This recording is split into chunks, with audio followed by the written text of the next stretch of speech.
إنا أرسلنا إليكم رسولا شاهدا عليكم كما أرسلنا إلى فرعون رسولا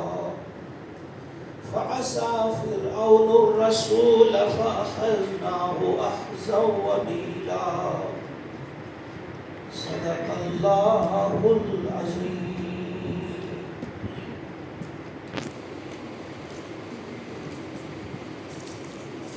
اللهم صل على سيدنا محمد وعلى آل سيدنا محمد وأصحاب سيدنا محمد وبارك وسلم. جو بنام مصطفیٰ خانم درود از خجالت آب بی گردن وجود عشق می گوید کہ اے محکوم غیر سینہ تو از گناہ مانند دیر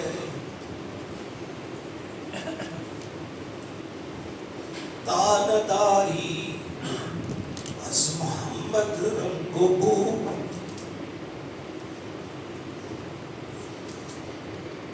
تانداری از محمد رنگ و بو از درود خود میالا نام او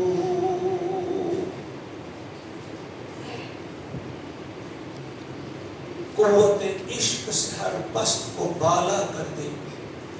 دہر میں عشق دہر میں اسم محمد سے اجالا کر دے.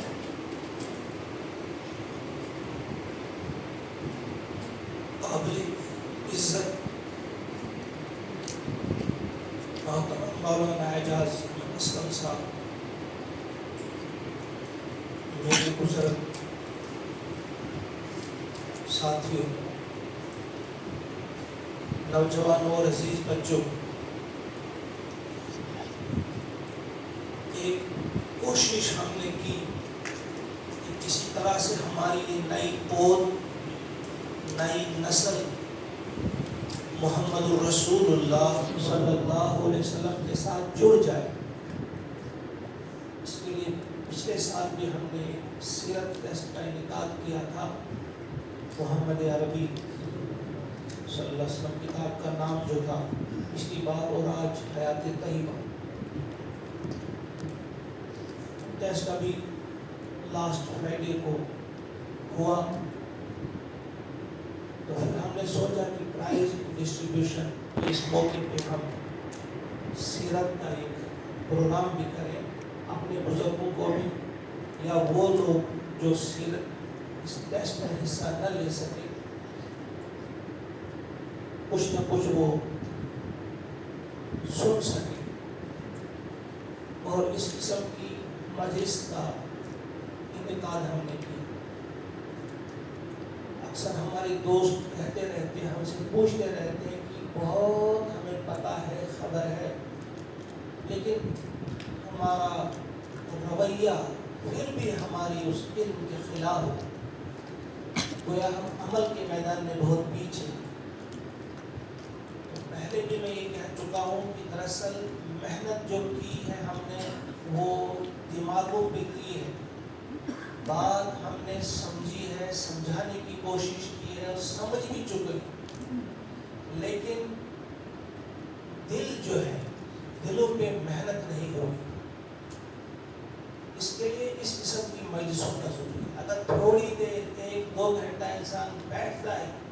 اور بڑے تدبر کے ساتھ بڑے صبر کے ساتھ تحمل کے ساتھ غور و فکر کرتا ہے پھر اپنے دلوں میں بات اتارنے کی کوشش کی جائے دلوں کو مانجنے کی کوشش کی جائے انشاءاللہ عمل میں بھی انسان آمادہ ہوگا. آمادگی آئے گی آمادگی لازماً آئے گی لیکن اگر ہمارا جو اندرون ہے ہم چاہتے ہو دل سے کہ ہمیں نہ صرف یہ کہ ہماری معلومات میں اضافہ ہو بلکہ اصل جو ہے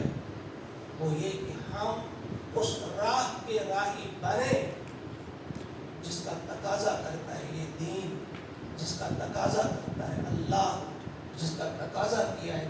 محمد الرسول اللہ صلی اللہ علیہ وسلم۔ لہذا بڑے ادب سے کہوں گا جو لمحات آپ کو یہاں میسر آتے ہیں، بجائے اس کے کہ ہم کسی کو دیکھیں، بجائے اس کے کہ ہم کس نے کیا کہا، کیسے کہا، اسے سمجھانا آیا، بتانا آیا کہ نہیں آیا، لیکن ہم خود اپنے دلوں میں جا کے کیا ہم سمجھ گئے، کیا ہم تیار ہو گئے، کیا ہم نے آمادگی ظاہر کی کہ ہم اپنے آپ کو بدلیں گے۔ بس ایک ہی تمنا ہے، ایک ہی آرزو ہے، وہ ہو یہی کہ ہم جس مقصد کے لیے ہمیں بھیجا گیا ہے دنیا میں، اس مقصد کو حاصل کرنے کی ہم کوشش کریں، اور اس کے لیے ہمیں اللہ تبارک و تعالیٰ نے ایسے نہیں چھوڑا بغیر کسی گائیڈ کے یا بغیر گائیڈ بک کے۔ گائیڈ بھی ہمیں فراہم کیا اور گائیڈ بک بھی ہمیں فراہم کی، قرآن کی صورت میں گائیڈ بک، اور گائیڈ ہمارے ہیں نبی اکرم صلی اللہ علیہ وسلم۔ لہٰذا آئیے ہم بس مختصراً زیادہ لمبی چوڑی تقریر نہیں کریں گے، ہم اپنے مہمان ہی سے سنیں۔ آپ جانتے ہیں ان کا تعارف کرانے کی کوئی ضرورت ہی محسوس نہیں ہوتی، سب لوگ جانتے ہیں، پیس ٹی وی پر بھی آپ نے ان کو سنا ہے، کافی عرصے تک بھائی آتے رہے، اور ایسے بھی یہاں آپ سے مخاطب ہوتے رہے، ڈوڈا میں، یہاں گاؤں میں ہمارے ساتھ آئے، مختلف جگہوں میں۔ ایک آیت کریمہ جو میں نے پڑھی ہے، سب کو معلوم ہے، سورۃ المزمل کی آیت۔ ان آیات سے پہلے خطاب تھا نبی اکرم صلی اللہ علیہ وسلم سے، ان سے فرمایا کہ باتیں کی، جیسے ایک بات یہ فرمائی ان سے، وَاصْبِرْ عَلَىٰ مَا يَقُولُونَ وَاهْجُرْهُمْ هَجْرًا جَمِيلًا۔ یہ جو باتیں بنا رہے ہیں، آپ کو تانے دے رہے ہیں، آپ کو تنگ کر رہے ہیں اپنے الفاظ سے، حرکات سے، اس پر آپ صبر کیجیے،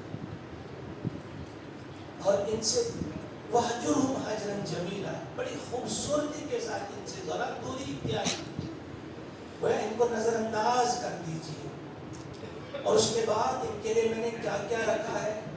ان کو میں کیسے اس کا ان سے انتقام لوں، وہ مجھے معلوم ہے، کچھ باتیں بتائیں۔ اب رسول پاک صلی اللہ علیہ وسلم کی بات، اب اس وقت کے جو ان کو تنگ کرنے والے مشرکین مکہ، ان سے کہا جا رہا ہے کہ سنو، اِنَّا أَرْسَلْنَا إِلَيْكَ